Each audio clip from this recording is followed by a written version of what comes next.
इस बारी जैसे आप सबको पता है कि ऑलमोस्ट एक आपदा के रूप में ये बाढ़ आई है और सिंचाई विभाग ने बहुत बढ़ चढ़कर प्रशासन ने काम किया है।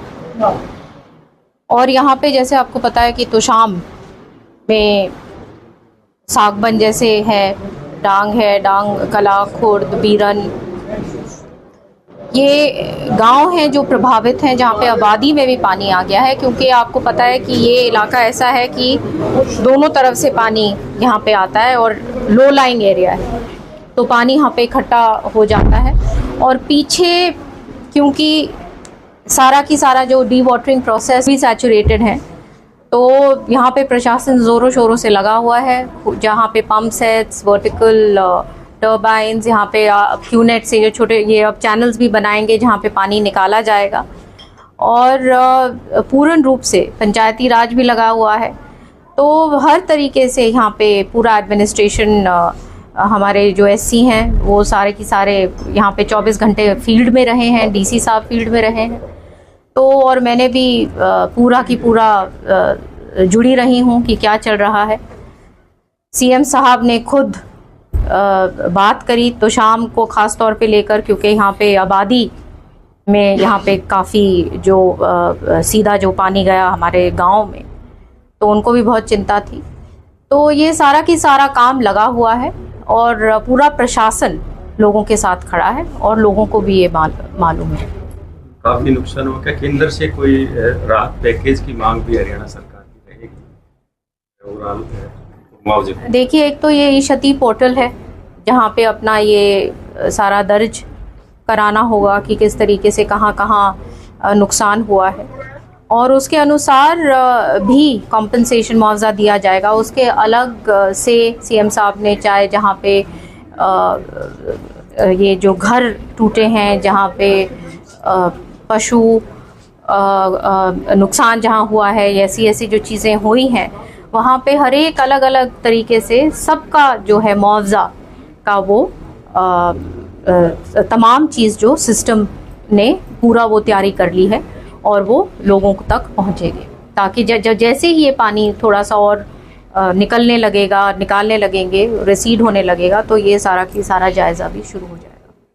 सवाल उठते और खासकर विपक्ष आरोप लगाते समय रहते ड्रेनेज की सही से सफाई नहीं हुई, कहीं ना कहीं वो। देखिए, विपक्ष तो मानते हैं, सारे की सारे अच्छी तरह से जानते हैं कि काम किस तरीके से प्रशासन ने, सरकार ने किया है, लोग भी जानते हैं। तो ये आपदा जो है आई है और इसमें तू मैं की कोई बात नहीं होनी चाहिए। ऐसे टाइम पर सबकी सब पूरा प्रशासन लगा हुआ है, लोगों के साथ खड़ा हुआ है। क्या आश्वासन देंगे, कब तक पानी निकल जाएगा? जो पीड़ित हैं मकान, देखिए, अगर बारिश आती रहेगी तो 1 महीना लगेगा आउटर लिमिट जो है, और अगर रुक जाती है बारिश तो 15 दिन में लगे हुए हैं। और इसके मैं आपको बताना चाहती हूँ, आपके तहत लोगों को भी, कि आगे के लिए भी अब लॉन्ग टर्म प्लान जो प्रोजेक्ट्स जो हैं कि इस तरीके से दिक्कत आगे ना आए, उसकी भी तैयारी हमने शुरू कर दी है। ई-क्षतिपूर्ति जो पोर्टल है उसमें अपलोडिंग और सत्यापन से संबंधित कुछ समस्या है, टेक्निकल समस्या, उसको लेकर के क्या राज्य सरकार को प्रयास करना चाहिए? नहीं, मेरी लगातार डीसी साहब से बात है, और जब भी अगर कोई मेरे पास कोई ऐसी कंप्लेंट आती है तो लगातार मैं प्रशासन के साथ मेरा वो है एक्सचेंजेस हैं, और कोई ऐसी बात अभी आई नहीं है। मेरे ख्याल से पोर्टल अभी ठीक चल रहा है। पंजाब में 20,000 हरियाणा सरकार जो है 7 से 15 के करीब मुआवजा रहा है। तो बड़े मुआवजे की जो बात करते हैं वो कैसे? जैसे मैंने कहा कि हमारे लोगों के लिए पूर्ण रूप से हम लोग यहाँ पे खड़े हैं, और ये जो व्यवस्थाएं बनाई गई हैं उनके तहत पूर्ण तरीके से लोगों की संतुष्टि होगी और उस तरीके से काम किया जाएगा। पंजाब के अंदर क्योंकि वहाँ पे आपको पता है कि स्थिति बहुत ज़्यादा ख़राब है, और यहाँ पे ये हरियाणा की स्थिति वैसी नहीं है, तो एक अंतर है उसमें।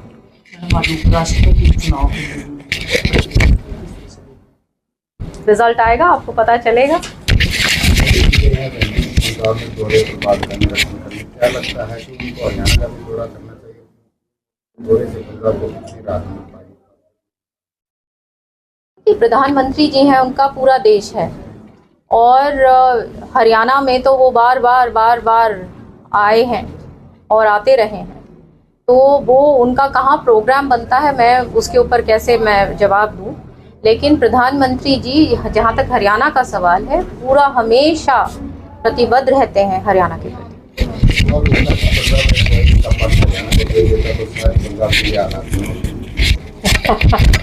अब ये पॉलिटिकल ऐसी बात कोई करने का कोई फ़ायदा नहीं। अभी जो है लोगों का काम, हमने लोग जो इससे प्रताड़ित हैं उनका काम करना है और इतना ही।